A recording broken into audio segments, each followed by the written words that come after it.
اس مختصر اور فانی زندگی میں اللہ نے بڑے عجائب و غرائب دکھائے۔ ایک دفعہ میں یہاں امام ہو گیا تھا، ابتدائی زمانہ تھا، میں تھا اور ایک مؤذن صاحب تھے۔ وہ مؤذن صاحب مسجد میں سوتے تھے، پیچھے ایک چھوٹا سا کمرہ تھا، اس میں رہتا تھا۔ عشاء کے بعد ایک شخص آیا، اس نے کہا کہ ہم جنازہ لائیں گے لیکن ذرا دیر سے لائیں۔ مجھ سے غلطی ہو گئی، میں نے کہا چلو ٹھیک ہے۔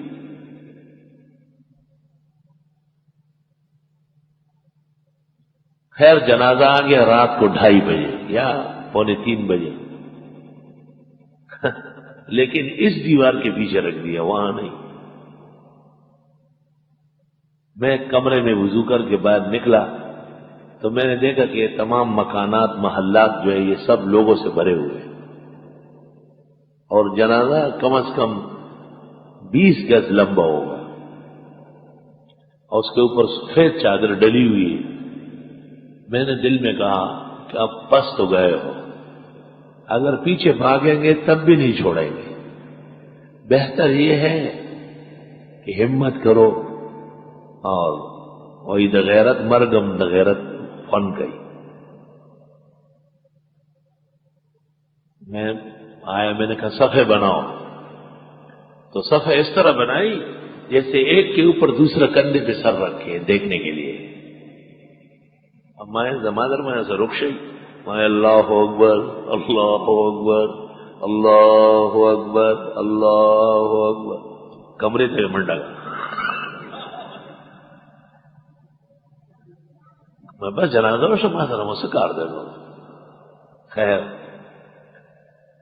اب کمرے کی طرف میں کیا، کمرے کا دروازہ نہیں مل رہا، میں نے کہا دروازہ پیک کر لیا، کیا مصیبت۔ اور جنازہ انہوں نے ایسا اٹھایا نہیں ہے، بلکہ جنازے کے نیچے ہاتھ دے کے ایسا لٹو کی طرف پھرایا، ایسا محلات کے اوپر مکانات کے اوپر جنازے کو ایسے جیسے کوئی بچے گیند کو مارتے ہیں نا، ایسا مار رہے تھے۔ میں نے کہا مارو نہیں، جلاؤ اور اپنا کام کرو۔ صبح تک عجائب و غرائب نظارے نظر آ رہے تھے۔ تو بعض اوقات کسی خوفناک صورت میں بھی متشکل ہو جاتے ہیں، چونکہ معلومات مجھے ان کے بارے میں بہت زیادہ تھی، تو مجھے یقین تھا کہ زیادہ ضرر نہیں دے سکتے اللہ کے فضل و احسان سے۔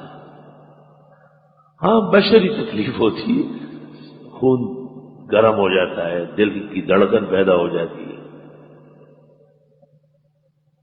کچھ مدت جب گزر گئی تو ایک نوجوان آتا تھا کام کرنا ہے، محلے میں کہیں کام کرتا تھا، نمازوں میں آتا تھا، لیکن مجھے اس پر شبہ ہو گیا کہ یہ کوئی اور نسل ہے، وہ پریوں کی نسل سے تھا۔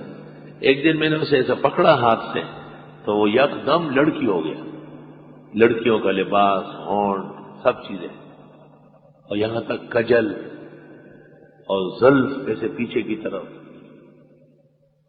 جب باہر نکلتا تھا تو لڑکا پھر رہا، نماز میں کھڑا ہے صف میں، اللہ اکبر و کبیرہ۔